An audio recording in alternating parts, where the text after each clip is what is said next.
year, he was not. Yeah, okay. You were telling some D'Angelo stories the other day. I'm sure you've been telling them all year. Is he better than you thought he would be? Or is this what you thought? I think he's played more consistently than I thought he was going to.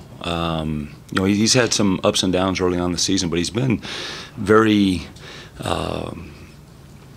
steady in terms of what he's been production-wise, and I see him getting better on the defensive end every time he takes the floor.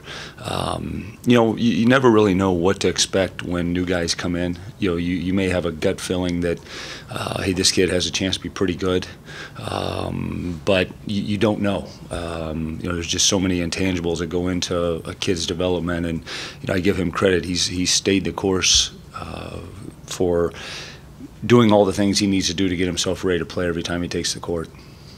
And you've had hundreds of good players, some great players, some of those exceptional players in your career.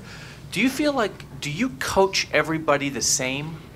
Or do you coach the, for lack of a better word, special player maybe a little bit differently than you coach a guy who maybe isn't going to really play much until he's a junior? Like, how do you coach a guy like D'Angelo Russell, and you've had guys like that before? That's a great question. I think I try to coach each kid to his personality. I try to coach each kid to his want level in terms of what he's willing to do to be a great player. Everybody says they want to be great, but a lot of them don't want to work to do that. I think that you tend to have more of a dialogue, more of a relationship in terms with the guys that are handling your ball a lot more. Michael Conley, D'Angelo, and that's just kind of the nature of, because they're kind of the extension of you on the court. So, I probably have something a little bit more special in terms of that with guards, I should say. Sort of going off of that, you've compared D'Angelo to Conley before, but also to Evan Turner. And it seemed like with Evan there was a point where he sort of realized that maybe the team was at its best when he was sort of taking over and sort of controlling the game. And I'm curious, is that sort of the same sort of thing with D'Angelo, and has that been what you've seen in these last couple games, that he's sort of realized, or maybe you've gotten through to him, that he needs to kind of take over for the team to be at its best? Yeah, I don't know if he realizes it. I think D'Angelo is really good at just playing basketball. You've seen with him where he's had great halves or of scoring, then he's had great halves of assist. I think he is more along the lines of whatever I have to do to help the team, I'll do that. Now, does he want to take a big shot? Yeah, he does. Does he want the ball on the foul line at the end of the game? Yeah, he definitely does. But just some of the big rebounds he's gotten in crucial parts of games, he just has a knack for it. Coach, watching the game the other day, it seemed like as the game wore on, Jayshawn Tate became more and more comfortable with the ball in his hands, more and more confident taking the shots. I think he ended up 9 of 10. Just what did you see kind of develop with him, and what have you seen out of him to become more assertive, I guess, with the ball inside and taking the ball to the basket? Well, assertiveness is something he's never lacked. I know that. I think that Jayshawn, people forget, he was out, didn't finish his high school season last year, in essence missed like 6 months. He didn't start playing until August. So I think he's kind of coming into his own. I think he's more comfortable in terms, Jayshawn's one of those guys that you tell him what you need him to do, and he'll do it. Or he'll die trying to do it, I should say. And, in the game Sunday, things just kind of played out to where it was favorable for him to make some plays, with all the switching and what he was doing rolling wise against the zone, and he really found the areas. The fact they were small down around the basket was probably beneficial to him. But you look at his footwork and what he's capable of doing, spinning, shot faking, those types of things. He has a knack for scoring the ball. Follow-up to that, just what's the challenge for him going forward against bigger teams like a Maryland or a Purdue, or teams that have the length to maybe keep him from getting to the basket? Yeah, you know, I think that's he has to figure that out sort of on the fly in terms of when to go, when not to go. You know, he early on in the season he struggled. His assist turnover ratio wasn't like real good, and we talked to him about it. But I think, you know, he's finding guys now off the penetration. He's finding guys down underneath the basket and kicking the ball out. So he just has to read what's right, what's wrong, and make the play. That is the small ball. Is that just something you kind of have in your toolkit that you bring out, or is this something that you'll ride as long as you can ride it? You know, I don't know. I think going into Sunday's game, we knew we were going to have to play that way at some point. I honestly didn't think it'd be in the first 2 minutes, but you know, we went with it. We had practiced it. You know, do we stay with it? You know, I don't know. I think it'll be interesting to see because, you know, Maryland can play a stretch five. They can play Smoltrich at the five, and you know, he's got some post up. But Wells is going to post the basketball as a three-man. You know, those types of things. So it'll be interesting to see just sort of how it unfolds in terms of the games that we play. So it's more or less matchups with the opposing team rather than how you're playing necessarily. Not that you're not. Yeah, and, you know, do we say, hey, let's see if they can match us? Maybe we will. I don't know that for sure. Sunday, you said I need to see a little more. I don't know. You know, have we arrived? Are we on the right track? Does that include a toughness quotient? I mean, do you point to Jay Sean a little bit in that regard? You were talking about the energy that we need. Is toughness overrated in basketball? Is it more of an energy issue? Well, I think it's both. I think that you know, it's that, you know, ask me to define toughness. I can't define it, but I know it when I see it. I know who has it. I know who doesn't have it. You know, you get at this stage of the season a pretty fair understanding of who your tough guys are, and you know, what is that? I don't know, but I know it when I see it. But I think that the energy is something that, you know, every coach is after in terms of his players playing on their toes, not playing on their heels, and the energy, not only the physical energy, but the mental energy of dialed in and saying, hey, this is what has to be done on this possession. This is what we have to do in these 4 minutes. This is what we've got to change at halftime. And I think that's something that, you know, your best teams always sort of have that. You see toughness on this team? I think we're getting better. I think that you know, each guy has certain elements you know, that he can bring to the table, but he's got to be completely dialed in at the right time, and you know, hopefully we continue to grow in that area. There's no question about that. You mentioned earlier about D'Angelo's defense getting better. You've been, for probably the last 5 years, one of the better defensive teams in the Big Ten efficiency-wise, and this year you're probably middle of the pack, maybe a little below that. But how, since going to man, how have you seen the defense? How much progress, and what is, I guess, getting in the way of you being one of those top 3 defenses in the league right now?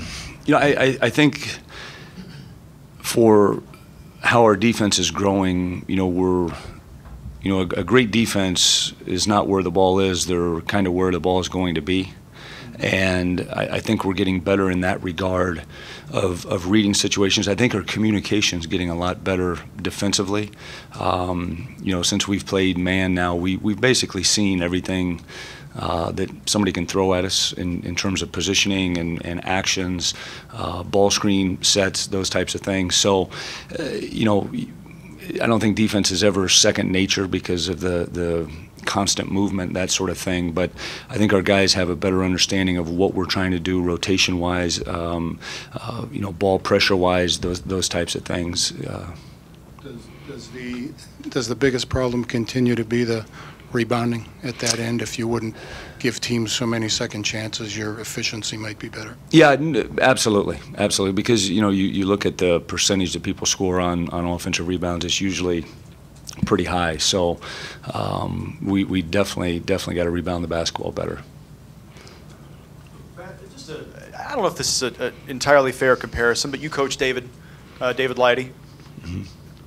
Do you see comparisons with what Jay Sean brings as a player to what David did? Obviously, it's early in his career, Yeah. all that, but do you see little elements of David? I do, and I saw it when we recruited him. And I've always said this. I'm still mad they haven't put a statue of David in front of the Schottenstein Center, which I think is an ultimate compliment to Jay Sean in terms of what he is today and what I think he's going to be. I don't think he's scratched the surface in terms of what he's capable of being as a player, but he has that same type of energy, that same competitive instinct in him that David had. I'm wondering, this freshman class within the conference, I mean, you've obviously got some good ones led by D'Angelo. You just played Indiana, Blackman, and now Maryland, Trimble. Is this pretty high end, this league? Some of the, I mean, even Northwestern had some good young kids. Yeah, no question. Just wondering what you're seeing around the league, and now with Trimble coming in, what jumps out? Yeah, I think that without a doubt, this is a very, very talented across the board freshman class in the Big Ten. It's funny, you have all these rankings and everybody puts so much into them and all that stuff, but it's like, hey, let's see what they're capable of doing when they get out there. And but no, you look at just some of the numbers these guys are putting up, some of the games they've had, definitely a great freshman class. What Trimble, and you're about to play him, what impresses you when you watch him there? Well, he makes great decisions. He can score a lot of different ways. He gets to the foul line a lot. He seems to have a great command of his team in terms of getting guys where they need to be, and he makes great reads in transition, and he is definitely a handful because of his quickness and ability to shoot the ball. One last thing. You mentioned getting to the foul line. Jay Sean mentioned that Maryland gets to the foul line a lot. You've always had teams that are good at defending without fouling. Right. How difficult is it against them? We're going to have to. It kind of goes back to Clay's question of the energy. I think I've always said that the majority of fouls are out of laziness and not being ready to play. They've done it to some really, really good teams. I mean, we're going to have to be as sound as we possibly can defensively, and knowing that we are going to foul, but limiting those, I think, will be a big key for us. Obviously, completely different player, but is there anything about D'Angelo that's at all like Jared Sullinger?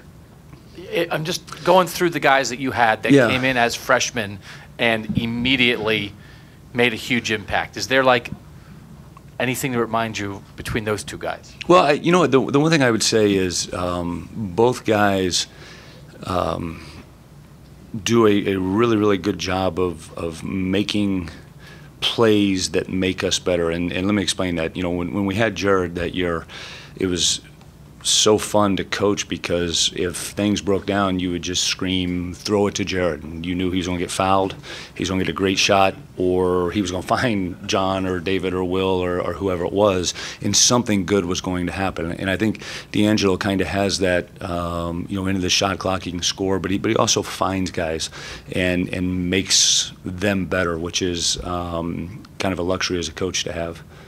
And this is a version of the one and done question that we've been asking you for 10 years.